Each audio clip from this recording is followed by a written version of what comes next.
انجمن فلاح و بہبود برائے خواتین کی چیئرپرسن بابرہ اسماعیل نے حکومت پر تنقید کرتے ہوئے بجٹ کو عوام دشمن بجٹ قرار دے دیا۔ اما بعد فاعوذ باللہ من الشیطان الرجیم بسم اللہ الرحمن الرحیم۔ بجٹ کے لیے ہم یہ سمجھتے ہیں کہ یہ غریب عوام دوست بجٹ نہیں ہے، اور اس سے کسی غریب کو کوئی بینیفٹ نہیں ہوگا، نہ ہو رہا ہے۔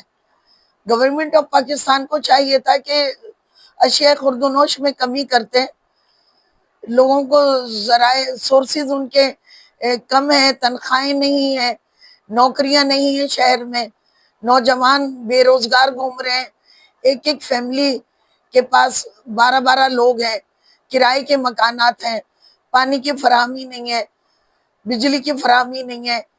اس کے علاوہ آپ دیکھیں کہ جاب سرکولیشن پورے ایریے میں کم ہے۔ تو یہ تمام چیزوں کو سامنے رکھ کے ہم یہ دیکھتے ہیں کہ یہ عوام دوست بجٹ نہیں ہے بالکل بھی۔ جب دالیں اور سبزیوں کے نرخ اتنے مہنگے، دال کی پہنچ غریب کی ہے، بیچارے کی دال کی پہنچ ہے بیچارے کی بس۔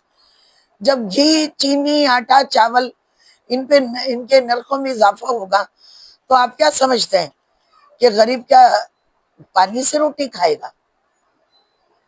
آپ بتائیے مجھے کہ وہ بیچارہ کیا کرے گا کہ آپ نے اتنے، اور پھر تنخواہ داروں کو آپ بڑا نواز رہے ہیں، قومی میں اسمبلی میں بیٹھے ہوئے لوگوں کی تنخواہوں میں بڑا اضافہ کر رہے ہیں، اور منسٹروں کو تم ان کو بڑی بڑی گاڑیاں دے کے ان کے ٹیکسز معاف کر رہے ہیں، اور غریب کی ننھی منی گاڑی پہ اس میں تم نے ٹیکس لگا دیے۔ ابے یہ کون سا بھائی تمہارا قانون ہے، کون سا تمہارا مزاج ہے؟ یہ گورنمنٹ آف پاکستان کا کون سا مزاج ہے؟ کس طرح کے کام کر